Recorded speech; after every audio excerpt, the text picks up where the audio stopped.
잘 살아라. 그게 최고의 복수다. 부자들의 멘탈 관리법 5가지.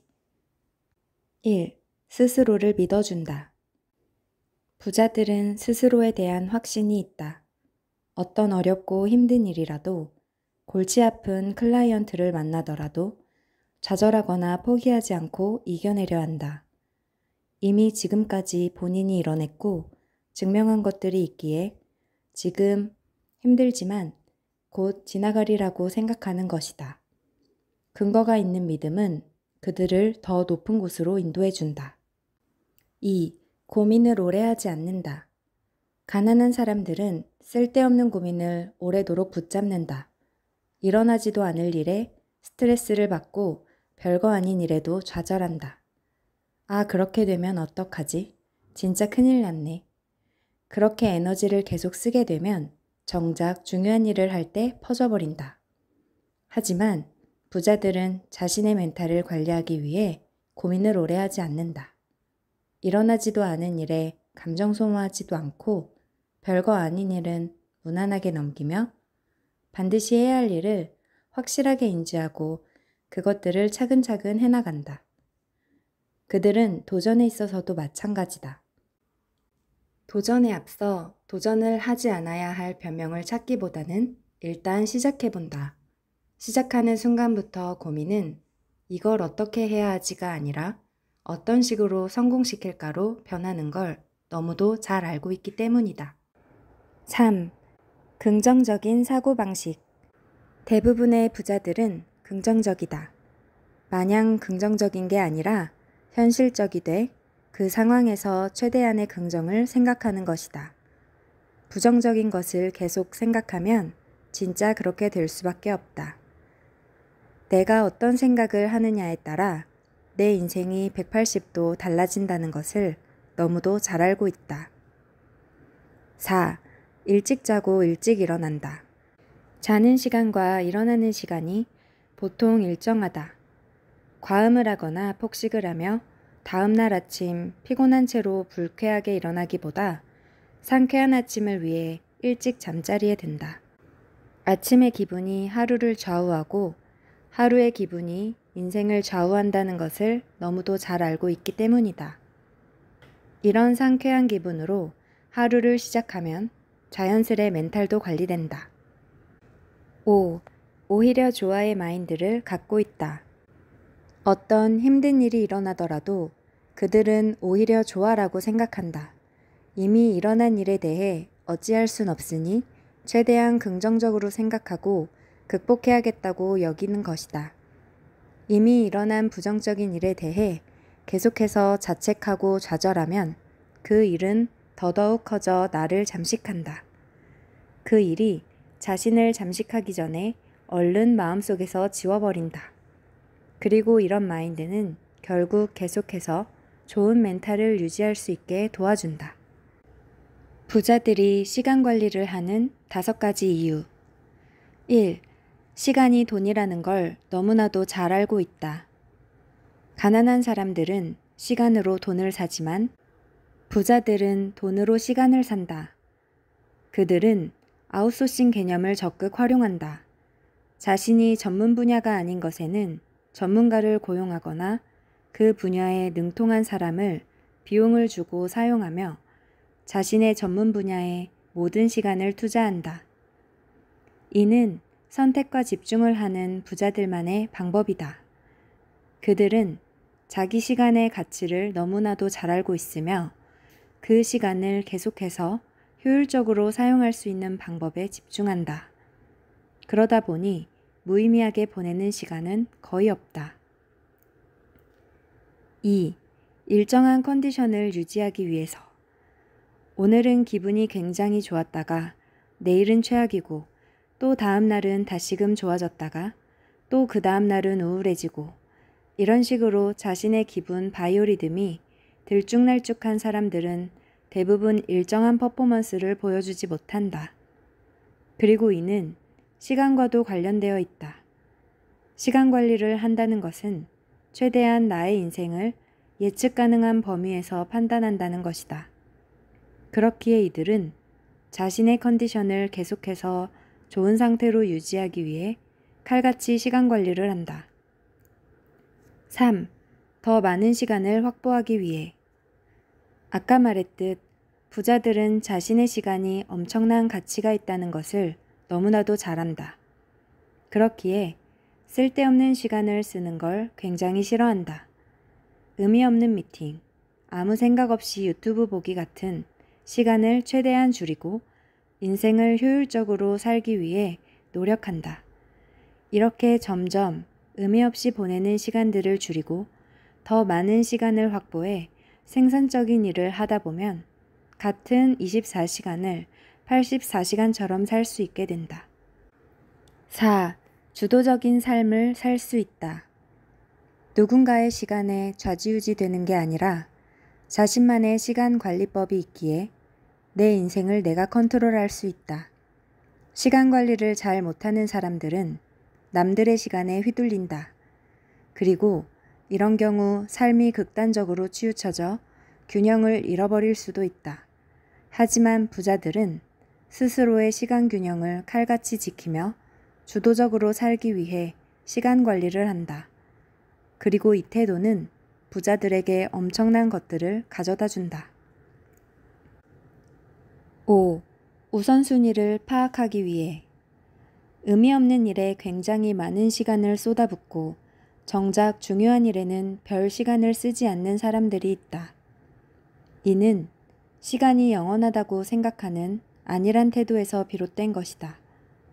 부자들은 시간 관리를 하며 항상 우선순위를 파악한다. 시간이 영원하지 않다는 것을 알기에 최대한 효율적으로 쓰려고 노력하는 것이다. 그리고 그렇게 효율적으로 사용하려는 생각을 하면 우선순위가 확실해진다. 의미 있고 중요한 것에 많은 시간을 투자하게 되고 의미 없는 것들은 자연스레 후순위로 미룬다. 이렇게 생산성 있게 살기에 그들은 계속해서 부자가 될 수밖에 없다. 항상 최고의 선택을 하는 부자들이 가진 3가지 태도. 1. 일단 시작해서 계속 발전시킨다. 고민에 드는 시간을 최소한으로 줄이고 일단 시작한 뒤 하면서 계속 발전시킨다. 완벽히 깨닫고 시작한다는 자체가 말이 안 된다는 것을 너무도 잘 알고 있기 때문이다. 완벽한 준비가 되면, 내가 그 분야의 전문가가 되면 이런 말들이 다 핑계임을 이미 깨닫고 있다. 이런 말들이 본인을 약하게 만들고 도전하지 못하게 만드는 걸 인지하고 있기에 일단 시작하고 완벽하게 만든다.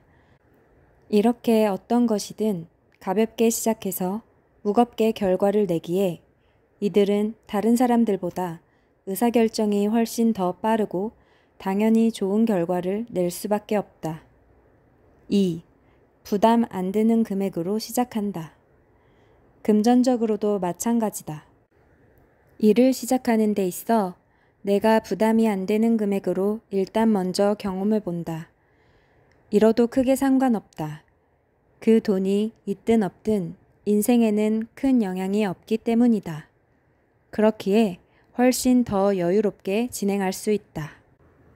3. 직감을 믿되 중요하다고 생각하는 가치관들도 고려한다. 직감은 굉장히 중요하다. 사람은 처음 만났을 때 그 사람이 함께 갈 사람인지 아닌지를 직감적으로 알 수 있다. 하지만 이 직감만 믿어서는 안 된다. 예를 들어 A가 나에게 5천만 원을 벌어다 주는 사람이라고 생각하자. 그리고 B는 1,000만 원을 벌어다 주는 사람이다. 하지만 A를 만나보니 생각보다 나랑 잘 안 맞는 것 같고 함께 있으면 불편하다. 하지만 B는 훨씬 더 잘 맞는 것 같고 결이 나와 비슷하다. 그렇다고 B를 선택할 수는 없다. 이 사람들이 나에게 벌어다 주는 돈의 차이가 꽤나 크기 때문이다. 이처럼 부자들은 어떤 결정을 할 때 인간성, 능력, 주변 평판, 일 처리 속도, 성실도 등등 굉장히 많은 것들을 자신만의 기준을 갖고 본다.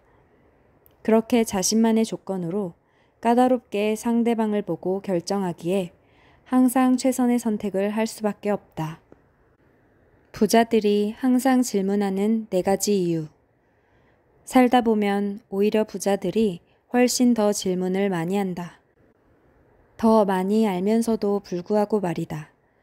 반면 가난한 사람들은 오히려 질문을 잘 하지 않는다. 자신이 이 질문을 했을 때 남들이 자기를 그것도 모르냐며 무시하면 어쩌지? 라는 두려움이 있기 때문이다. 부자들은 그런 시선을 별로 신경 쓰지 않고 적극적으로 질문하며 더 나은 삶을 만들어간다. 부자들이 항상 질문하는 4가지 이유가 있다. 1. 생각을 자극한다. 그들이 많이 알매도 불구하고 계속해서 질문을 하는 이유는 그럼에도 불구하고 모르는 것들이 많고 그것들을 알며 스스로를 발전시키기 위함이다.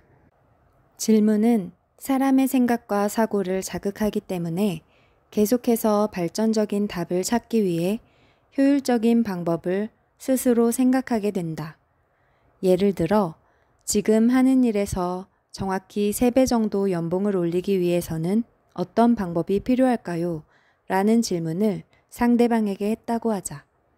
그럼 그 질문을 받은 상대방도 굉장히 많은 고민을 하겠지만 질문을 한 사람도 자신의 업에서 어떻게 하면 연봉 3배를 올릴지 고민하게 된다.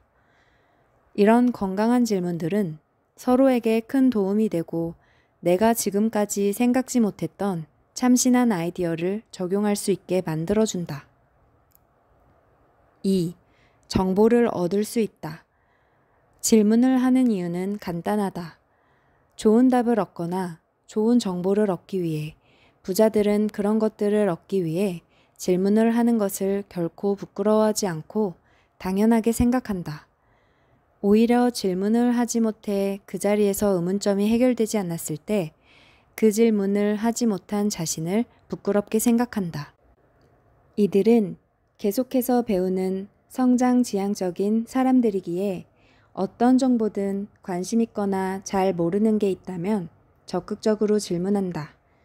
그리고 질문을 받은 상대방은 당연히 자신에게 관심을 가져주는 그런 태도에 고마워, 많은 것들을 알려준다.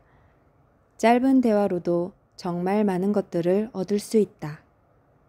3. 상대방의 마음을 살 수 있다. 질문을 잘하면 상대방의 마음을 사고 또 상대방에게 특별한 인상을 남기며 추후에 이로 인해 좋은 기회를 얻을 수 있다. 부자들의 질문은 결코 단순하지 않다.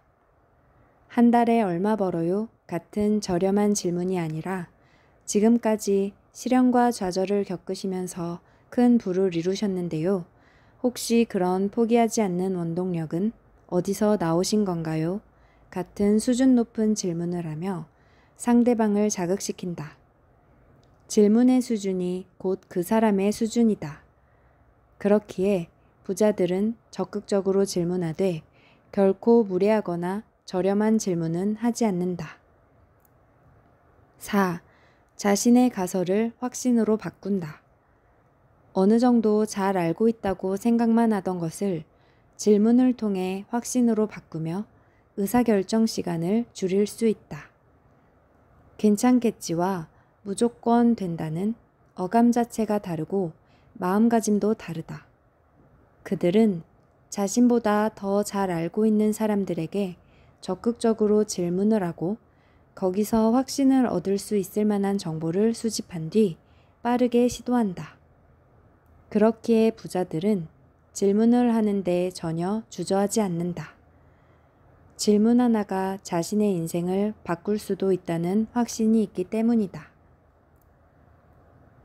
부자들이 반드시 지키는 3가지. 1. 매너. 내가 지금까지 만나본 대부분의 부자들은 매너가 좋았다. 이들은 먼저 인사하고 고개 숙이며 상대방을 존중하고 어떤 얘기든 귀담아 듣고 경청했다. 몸 구석구석 예의가 배어 있었고 그런 대접을 받은 나도 그 사람을 더욱더 존중하게 됐다. 부자들이 이런 매너를 중요시하는 이유는 간단하다. 어떤 만남이든 같은 시간을 사용하는데 그 시간을 최대한 의미 있고 즐겁게 보내는 방법이 바로 매너기 때문이다. 내가 상대방의 얘기를 잘 들어주면 상대방도 자연스레 내 얘기를 잘 들어줄 것이고 내가 상대방을 먼저 배려해주면 상대방도 자연스레 나를 사려 깊게 대해준다는 것을 너무나도 잘 안다. 서로가 그렇게 서로를 존중해주면 그 시간이 굉장히 즐거워지고 의미 있어진다. 2. 자기 확신. 부자들은 자신에 대한 확신이 강하다. 그렇다고 절대 꼰대라거나 폐쇄적이라는 의미는 아니다.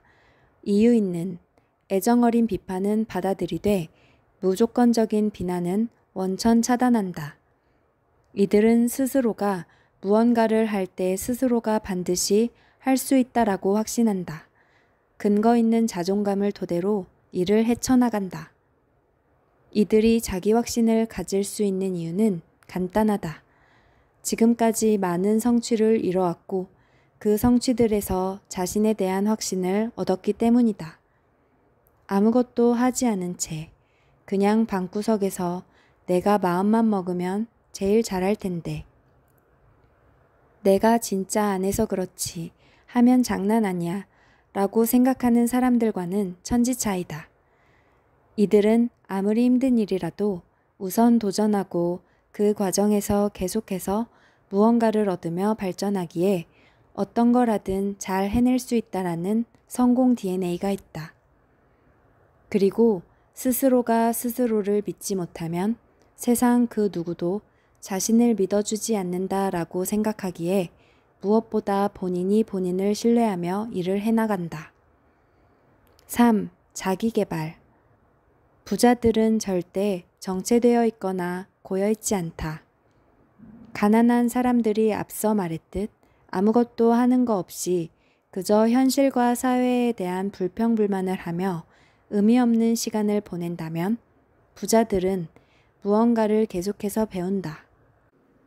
그게 독서든 영어 공부든 스피치든 투자든 계속해서 공부를 해나가며 무지의 영역을 알의 영역으로 변화시킨다.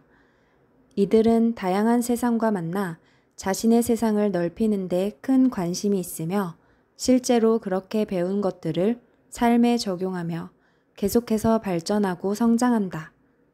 이런 성장 마인드셋은 부자들의 가장 큰 장점 중 하나다. 반드시 성공을 가져오는 성공 마인드 3가지. 1. 지금 노력하면 3년 후에 내가 달라진다. 지금 내가 노력하는 것이 의미 없다고 생각할 수도 있다. 그리고 보여지는 성과가 나타나지 않아 지칠 수 있다. 하지만 성공이란 일정한 비율로 올라가는 그래프가 아니라 어느 순간 미친 듯 성장하는 계단형 그래프와 같다. 한순간 어마어마하게 폭발적으로 성장하며 그때부터 놀라운 결과들이 벌어진다. 현재 우리는 항상 하고 싶은 일과 해야 하는 일이 겹친다. 그런데 둘 중 하고 싶은 일을 먼저 하면 나중에는 해야 하는 일만 하며 살아야 되고 지금 해야 하는 일을 하면 나중엔 하고 싶은 일을 하며 살 수 있게 된다. 하지만 해야 하는 일은 노력이 가미되어야 하고 필연적으로 내가 하고 싶은 것들을 포기해야 한다. 하지만 그렇다고 해서 당장 결과가 보이는 건 또 아니다. 수많은 실패와 좌절의 순간이 기다린다.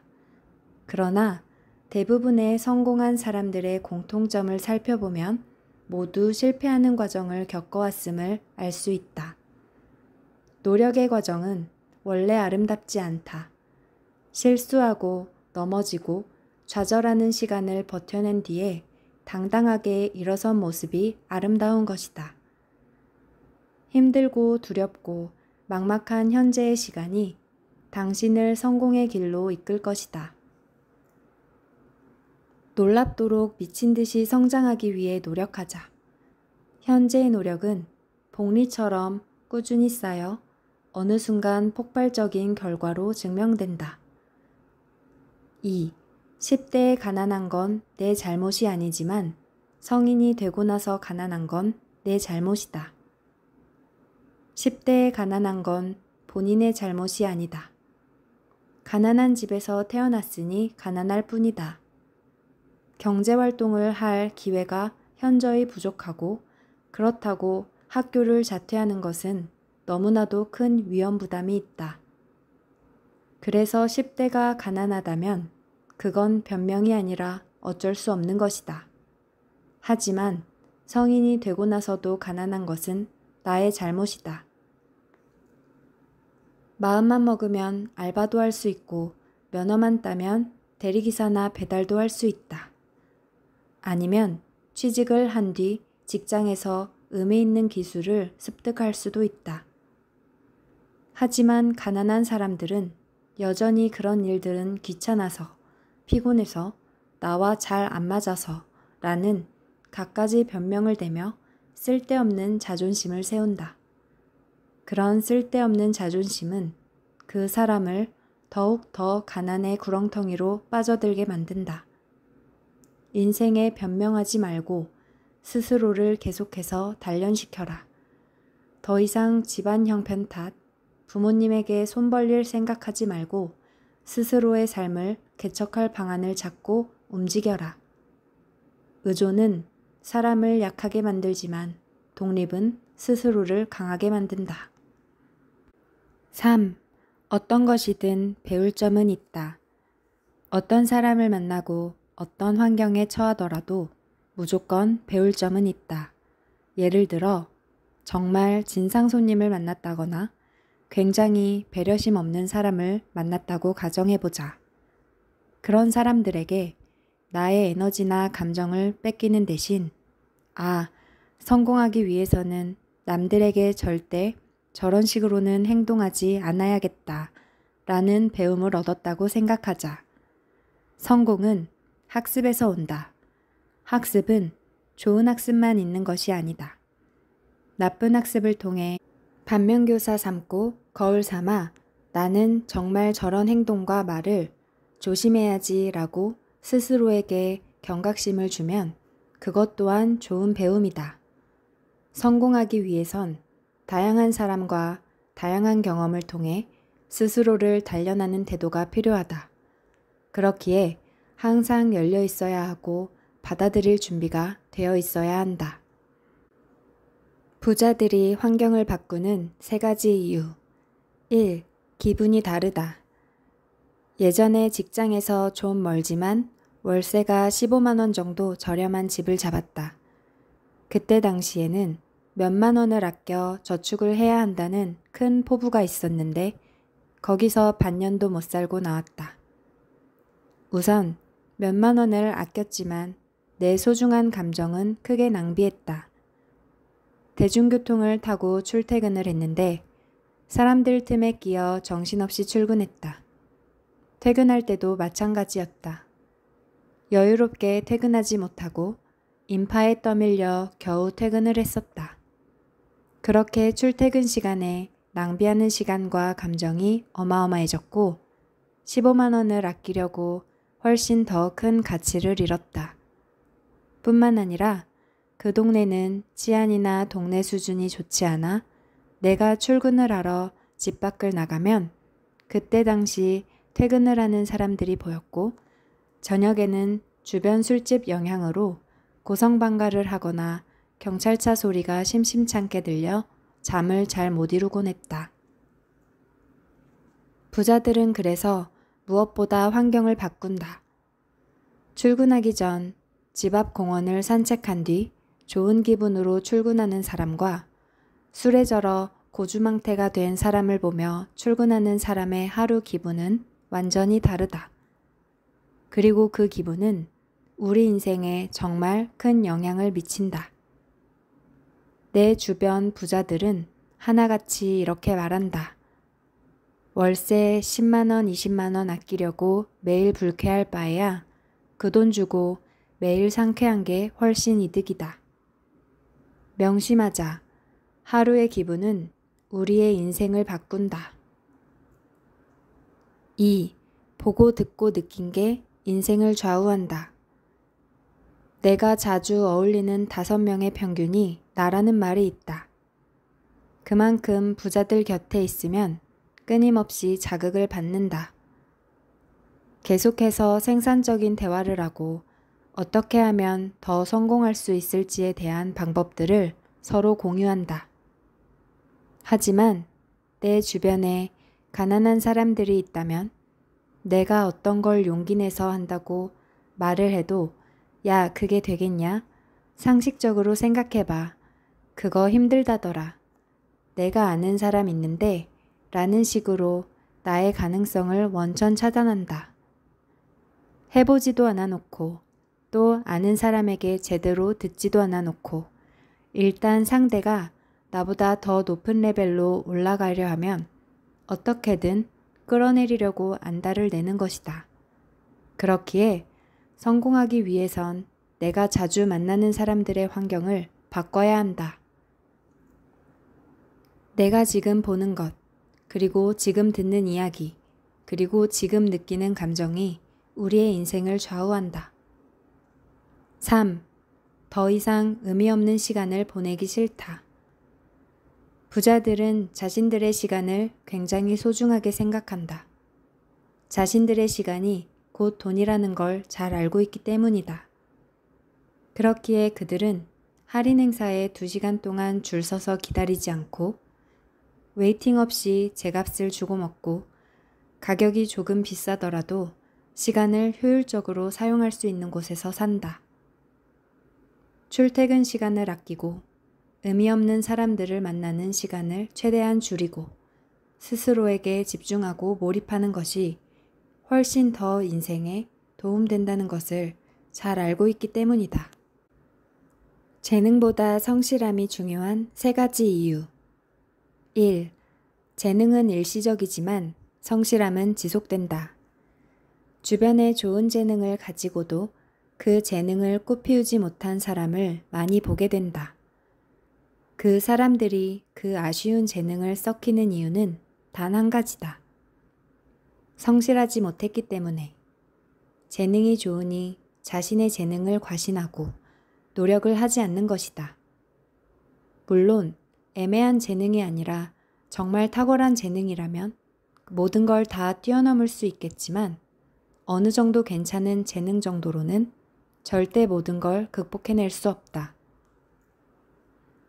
스윙을 하루에 300번 하는 재능 있는 야구선수와 재능은 좀 떨어지지만 하루에 스윙을 3000번 하는 야구선수가 있다고 생각해보자. 이 둘의 격차는 하루로는 좁혀지지 않을 것이다. 기껏 해봐야 2700번이니까.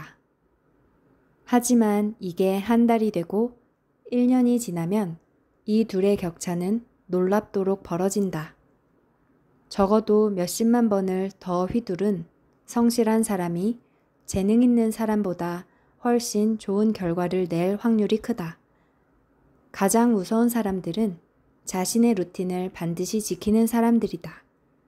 그들은 어떤 유혹에도 흔들리지 않고 꿋꿋이 자신이 할 것을 해낸다.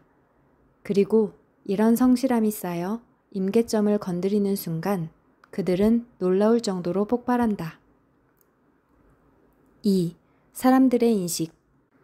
사람들이 어떻게 나에 대해 평가하는지는 신경 쓸 필요가 없다. 다만 재능이 있으나 꾸준하지 못하고 게으르면 주변 사람들이 그 사람에게 기회 자체를 주지 않는 경우가 많다. 무언가를 시작한다고 공공연하게 선포하고 또 그로 인해 많은 조언과 지원을 받았음에도 만사 귀차니즘 때문에 그들의 기대를 저버리는 일들이 비일비재하기에 재능 있는 사람들은 기본적으로 주변인들에게 신뢰를 주지 못한다. 무언가를 한다고 하더라도 쟤 또 저거 하다가 말겠지 라는 식으로 생각하는 것이다. 그렇기에 이들은 심리적인 지지를 받을 사람들이 없어지고 고립되어 간다. 반면에 성실한 사람들은 주변에서 챙겨주지 못해 안달이다. 정말 열심히 하고 성실히 하는 걸 옆에서 계속 지켜봤기 때문이다. 이 사람들에게는 많은 기회를 주려고 하고 어떻게든 도와주려 하는 사람들이 많다. 당장 아직까지 성과는 못 냈지만 이런 페이스로 계속 가다 보면 당연히 성공할 수밖에 없다는 것을 직감적으로 느끼기 때문이다. 3. 포기하지 않는 태도와 겸손함. 재능만 있는 사람들은 무언가를 시작해도 쉽게 포기할 때가 많다. 반면 성실한 사람들은 어떤 걸 하더라도 쉽게 포기하지 않고 끝까지 최선을 다한다. 그들은 모든 것에 대한 책임감이 있고 또 설령 결과가 좋지 않더라도 자신이 할 수 있는 모든 것을 한다. 그런 DNA가 기본적으로 탑재되어 있기 때문이다. 그리고 이런 포기하지 않는 태도는 그들에게 정말 많은 것을 가져다 준다. 뿐만 아니라 성실한 사람들은 겸손하다. 자신이 재능이 좋은 편은 아니라는 것을 알기에 스스로가 뛰어나지 않다라는 인지가 되어 있다. 그렇기에 더더욱 노력하고 성실하게 삶에 임하는 것이고 그런 겸손한 태도는 당연히 상대방에게도 좋게 전해질 수밖에 없다. 유리 멘탈을 한순간에 강철 멘탈로 만드는 4가지 방법. 1. 세상에 욕 안 먹는 사람은 없다. 이전에는 타인의 시선을 그렇게 신경 쓰고 살았다. 나의 좋은 점을 바라봐주는 사람들보다 나를 무조건적으로 싫어하고 마음에 안 들어 하는 사람들의 마음을 어떻게든 돌려보려고 애를 썼다. 하지만 그렇게 해도 그런 사람들은 여전히 날 싫어하거나 호구 취급하는 경우가 많다. 나를 이유 없이 싫어하는 사람들에게 잘 보이려 애쓰는 건 밑빠진 독에 물 붓기와 같다. 내가 붓는 물의 양보다 독에 뚫린 구멍이 훨씬 커 채워질 수도 없고 내 소중한 감정과 마음만 다친다. 대부분이 좋아하는 사람이라도 싫어하는 사람들이 있다. 그런 사람들은 어떻게든 싫어할 이유를 찾기 때문에 노력을 한다 하더라도 절대 그 사람들의 마음을 돌릴 수 없다. 걔 너무 친절해. 가식적이야. 걔 너무 잘났지 않아? 재수없어. 싫어하려면 얼마든 싫어할 이유를 만들 수 있다. 그러니 그런 사람들에게 맞춰주며 스트레스 받을 바에 그냥 마이웨이를 걷자. 2. 남 사는 얘기에 너무 관심 갖지 마라. 내 인생이 아닌 남의 인생을 살게 된다. 다른 사람들의 얘기를 자주 하다 보면 나도 모르는 새 내 인생이 사라진다. 걔는 어떻대? 쟤는 어떻대? 이런저런 얘기를 하다 보면 어느덧 그 사람과 내 인생을 비교하고 있는 나를 발견한다. 남의 얘기 자주 해봤자 남는 건 하나도 없다. 내 인생 살기에도 바쁘고 해야 할 일이 첩첩산중이다. 자신이 아닌 다른 사람들의 삶을 꿰뚫고 있는 정보통들이 있다. 그런데 이런 사람들의 상당수는 자신의 인생이 별 볼 일 없는 경우가 많다. 자신의 삶에서 존재감을 찾지 못하니 타인의 삶에서 그걸 찾으려 하는 것. 정말 단단한 사람들은 타인의 이야기에 무관심하다. 3. 과거가 아닌 현실에 살아라. 한때 잘 나갔던 사람, 과거에 한가닥 했던 사람, 돈 좀 만져봤던 사람은 생각보다 많다. 그게 사실인지 아닌지는 모르겠지만, 그런데 중요한 건 그 사람의 현재 모습이다. 정확히 같은 말을 하더라도 서울역 노숙자가 하면 그냥 무시하지만 100억 부자가 하면 어떻게든 의미부여하고 귀담아 듣는 게 인간이다. 우리는 과거로 우리를 증명하는 게 아니라 정확히 현재의 모습으로 우리의 가치를 평가받는다. 더 이상 의미 없는 추억팔이나 절대 있을 수 없는 가정을 하며 에너지를 뺏기지 말자. 과거에 얽매여봤자 나만 나약해진다. 중요한 건 현실이다. 4. 내가 무엇을 상대방에게 줄 수 있을지 고민하라. 내가 어떤 걸 잘하고 상대방에게 어떤 이득을 줄 수 있는지 정확히 아는 사람들은 멘탈이 강력하다. 자신의 강점을 누구보다 잘 알고 있기 때문이다. 누군가를 만나거나 일을 하는 데 있어서도 주도권을 자신이 쥐고 있기에 멘탈이 강력하다. 반면 멘탈이 약한 사람들은 자신이 어떤 걸 잘하고 상대방에게 이득을 제공할 수 있을 거라는 확신이 없다.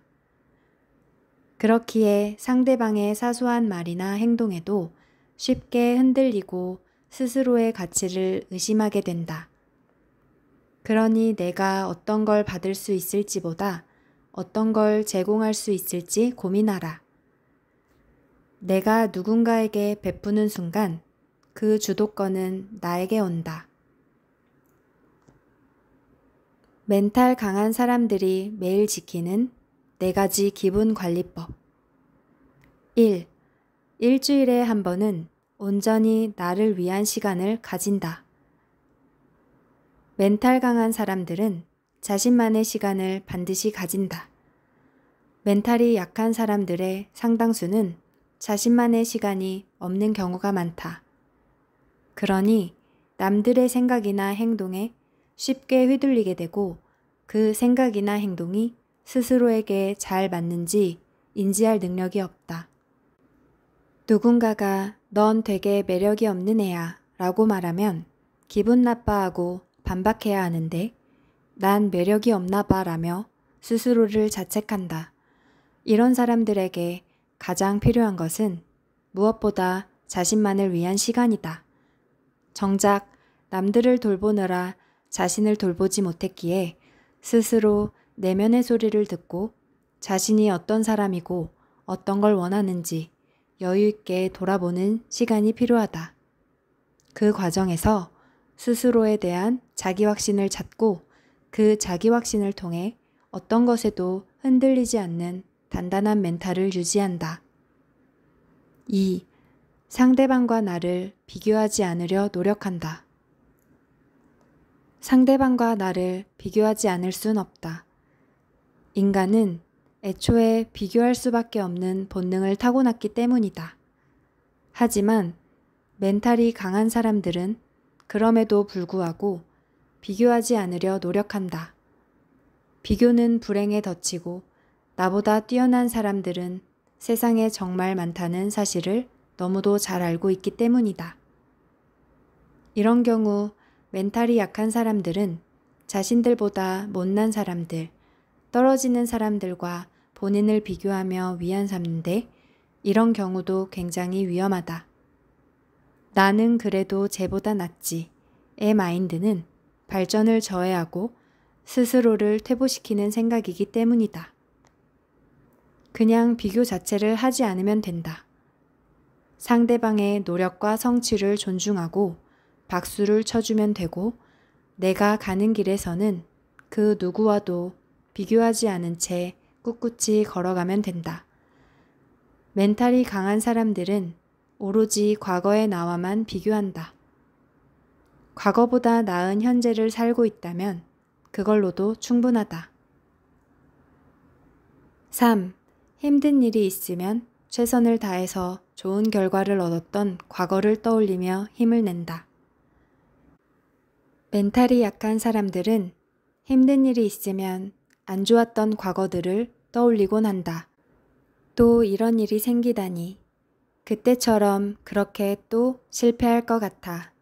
이런 식으로 안 좋은 결과를 받아들였던 과거들만 생각하니 당연히 현재도 잘 안 될 수밖에 없다. 내가 하는 생각이 현재를 결정하니까. 반면 멘탈이 강한 사람들은 좋은 결과를 얻었던 과거를 떠올린다. 그래, 그때 내가 이겨내고 좋은 결과를 얻었었지. 이번에도 잘 해낼 거야. 과거의 뿌듯한 경험들을 토대로 스스로에게 자기 최면을 건다. 그리고 이 자기 최면은 굉장히 긍정적으로 작용해 보다 나은 미래를 만들어준다. 이처럼 멘탈이 강한 사람들은 긍정적인 생각, 좋은 생각을 하고 그것들을 행동으로 옮긴다. 4. 항상 주변을 정리정돈 해놓은 상태로 생활한다. 주변이 깔끔해지면 마음도 단단해진다. 정말 큰일을 이뤄내고 싶다면 침대 위 이불부터 정리하라는 명언이 있듯 멘탈이 강한 사람들은 사소한 자기관리부터 철저하다. 그들은 기분을 관리하기 위해 항상 주변을 정리정돈 해놓는다. 주변이 깔끔해야 본인의 기분도 평온해진다는 것을 잘 알고 있기 때문이다.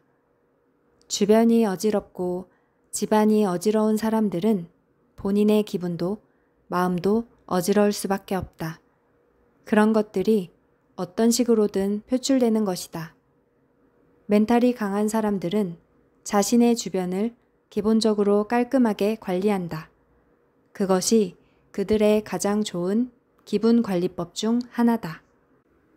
자존감 높일 수 있는 5가지 방법. 1.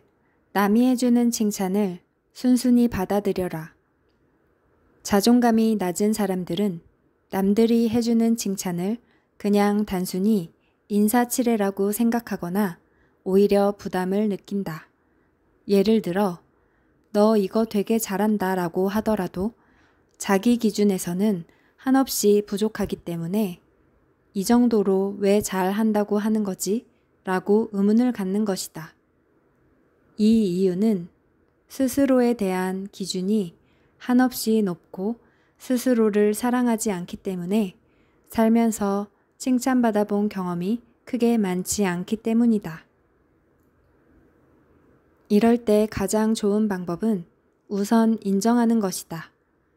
자신의 기준에 그 칭찬이 가식적이라고 느껴지거나 칭찬받기 충분하지 않다고 인지하더라도 우선 고마워라고 받아들이는 연습이 필요하다. 칭찬받는 걸 쑥스러워하지 말고 우선 감사하게 받은 뒤에 내가 그 칭찬을 돌려주면 된다.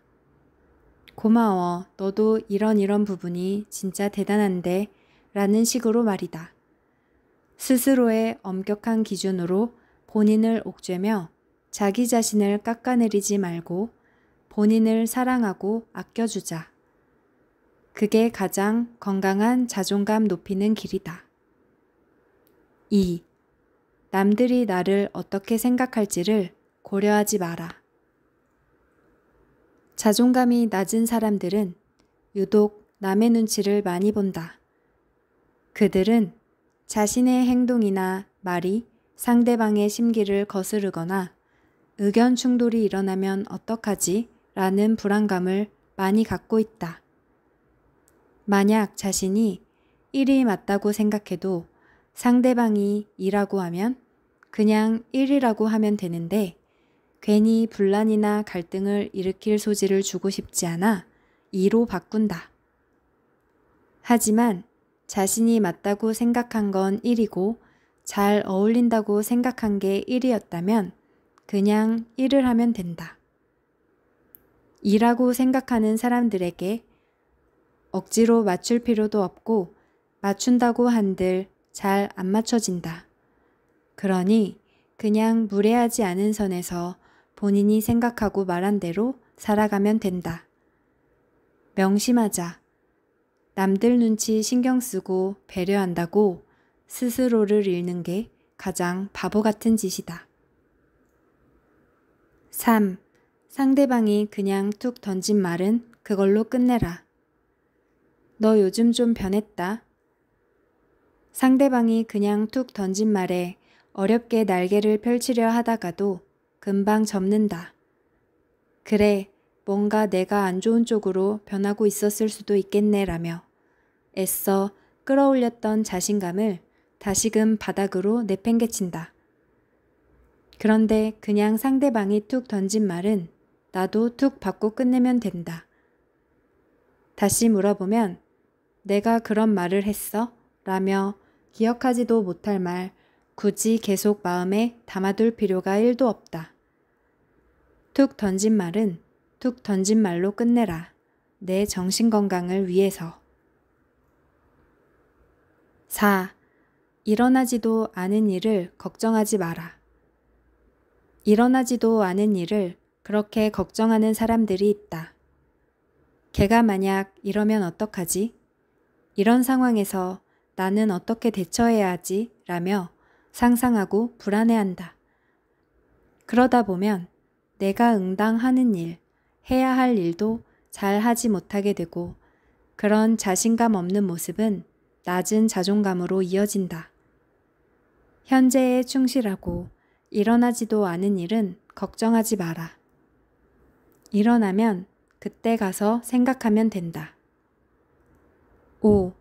행복하다면 불안해하지 말고 그 순간 자체를 즐겨라. 행복한데도 굳이 불안해한다. 이 행복이 영원하지 않으면 어쩌지? 이 행복이 금방 깨지면 어쩌지? 최악의 상황을 상상하고 가정하며 스스로를 불행하게 만든다. 그런데 그럴 필요는 1도 없다. 그저 지금의 행복에 최선을 다하고 옆에 함께 있는 사람들에게 감사함을 느끼고 살자. 그런 적극적이고 긍정적인 태도가 나만의 높은 자존감을 형성시킨다. 못된 사람들에게 이용당하지 않는 4가지 방법. 1. 내 일 열심히 하기. 누가 뭐라고 해도 삶의 주도권은 나에게 있다. 다른 사람의 일에 신경 쓸 새 없이 내 일이나 열심히 하며 부지런히 살아가자. 일이 바쁘고 성과를 만들어내기 시작하면 다른 사람의 얕은 유혹에 넘어갈 일도 없다.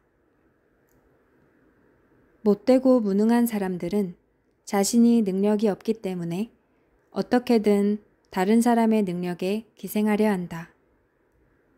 말로는 간이고 쓸개고 다 빼줄 것 같이 하지만 정작 그 사람의 목표는 나를 이용하고 조종하려는 것이다. 그러니 그런 사람들에게 이용당하지 않기 위해선 철저히 내 일에 집중하고 최선을 다하자. 명심하자. 내 인생이 바쁘고 보람차면 상대방의 수가 낮은 유혹에 넘어갈 일도 없다. 2. 내 기분 열심히 살피기. 다른 사람이 무언가 부탁할 때 내 기분이 어떤지 잘 살필 필요가 있다. 뭔가 찝찝하거나 기분이 안 좋으면 그건 다 이유가 있다. 도와줄 때는 기분이 보람찬 게 당연하고 도움에는 보답이 따라오는 게 당연한 것이다. 하지만 그 당연한 것을 지키지 않는 사람들이 꽤 많다. 나의 도움에 감사함을 느끼고 표현하기는커녕 응당 해줘야 하는 것처럼 여기는 사람들, 오히려 더 안 해줘서 섭섭해하는 기본 예의도 없는 사람들이 있다. 반드시 기억하자. 누군가를 호의로 도와줬지만 그 호의를 당연하게 여기고 돌아오는 것도 없어 기분이 좋지 않고 애매하다면 그런 사람들은 반드시 멀리할 필요가 있다. 계속 이용당하고 휘둘리면 나만 호구된다. 3. 나부터 챙기기. 내 코가 석자인데 남부터 도우려는 사람들이 있다.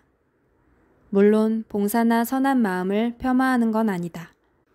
그런 사람들은 자신의 시간과 재능으로 남들을 도와주는 게 그 사람들의 삶의 가장 큰 의미이자 가치이니까. 하지만 그렇지 않다면 각박한 세상에서 일단 나부터 챙기고 내가 똑바로 서야 한다. 마음의 여유가 있어야지 세상을 보는 시야가 넓어지고 지갑에 빈틈이 없어야지 못된 사탕발림에 넘어가지 않는다. 나 자신이 단단하면 다른 사람이 아무리 이용하고 흔들려고 해도 절대 흔들리지 않는다. 내 의견과 생각을 당당히 표현하자. 한 번은 속을지라도 두 번은 속지 말자. 나와 가장 가까운 사람은 나임을 기억하자. 내 기분과 마음을 가장 먼저 생각해야 한다. 4. 강하게 나가기. 내가 아니라고 생각되는 부분에서는 단호하게 아니라고 말할 수 있는 용기가 있어야 한다. 이것도 못해줘? 이건 해줘야지 라고 무의식 중에 나를 조정하려 하는 못된 사람들에게는 서로의 관계가 무너지거나 어색해질 가능성이 있더라도 자신을 지키기 위해 강하게 나가야 한다. 내가 왜 그걸 해줘야 하는 거야? 라는 식으로 강하게 나갈 필요가 있다. 여기서 그냥 해달라고 떼를 쓰는 사람이면 그냥 과감하게 손절하면 되고 내가 너무 익숙하게 생각했었네. 미안 이라고 하는 사람이라면 대화를 하며 잘 풀어가면 된다. 명심하자. 삶의 주도권은 나에게 있다. 절대 못된 사람들에게 그 주도권을 내주지 말자. 몸이 보내는 우울증 신호 3가지. 1. 생활습관 변화. 갑자기 잠이 안 오거나 늘상 해왔던 평범한 일들이 평범하지 않게 된다. 아무렇지 않게 만났던 사람들도 잘 못 만나게 되고 뭔가 마음이 크게 요동친다. 생활습관이 급작스레 변화했다는 것은 몸이 보내는 우울증 신호 중 한 가지다. 뭔가 마음이 힘들거나 인간관계에서 일에서 큰 문제가 벌어졌을 때 이런 증상이 나타난다. 2. 의욕 저하. 계속해서 피곤하고 무기력하다. 그러다 보니 어떤 걸 하려 해도 의욕이 나지 않는다. 난 무엇이든 할 수 있어라며 열정 넘치던 때와 달리 내가 어떤 걸 하겠어 라며 스스로에 대한 불확신이 생기고 이거 해봤자 뭐하냐 라는 생각을 한다. 삶의 의욕이 저하되면 계속해서 우울해지고 침울해지며 어떤 일이든 손에 잡히지 않고 힘겹게 하루하루를 살아가게 된다. 3. 부정적 생각. 반추라는 개념이 있다. 이는 되새김질이라고 하는데 우울증 신호가 온 사람들은 이 반추를 굉장히 부정적으로 한다. 예전에 실패했던 경험들, 열심히 했으나 아무런 결과가 없었던 일들로 나는 이번에도 안 될 거야. 난 못해라며 스스로를 깎아내린다. 실패에 대한 경험들에서 긍정적인 배움을 찾고 앞으로 나아가야 발전을 하는데 자신이 실패했다는 그 사실만 붙잡고 스스로를 힘들게 한다. 하지만 우울증이라는 것은 애써 회피하려 한다고 어떻게든 극복하려 한다고 해결되는 문제가 아니다. 우울증이라는 그 감정 자체를 어떤 태도로 내가 받아들이느냐가 가장 중요하다. 이때 핵심은 내가 우울하구나 라는 사실을 인정하는 태도다. 우울증이라는 게 부끄럽고 창피해서 그런 것들을 계속 숨기고 방치하면 더 큰 우울로 번질 수도 있다. 그렇기에 우울감을 스스로가 인지하게 하고 자신의 마음이 자연스럽게 흘러가도록 하자. 우울을 있는 그대로 받아들이며 애써 극복하려고 노력하기보다는 내가 지금 우울하구나, 요즘 많이 힘들었구나 라며 스스로를 다독여주고 따뜻하게 위로해주는 시간이 필요하다. 다른 사람들을 챙기느라 정작 우리 자신을 챙기지 못했다면 오늘만큼은 자신을 돌이켜보고 따뜻하게 안아주는 시간을 가지면 어떨까? 내가 내 편이 되어주지 않으면 아무도 나의 편이 되어주지 않는다. 그 누가 뭐라고 하더라도 내 인생에서 가장 중요한 건 나 자신이다.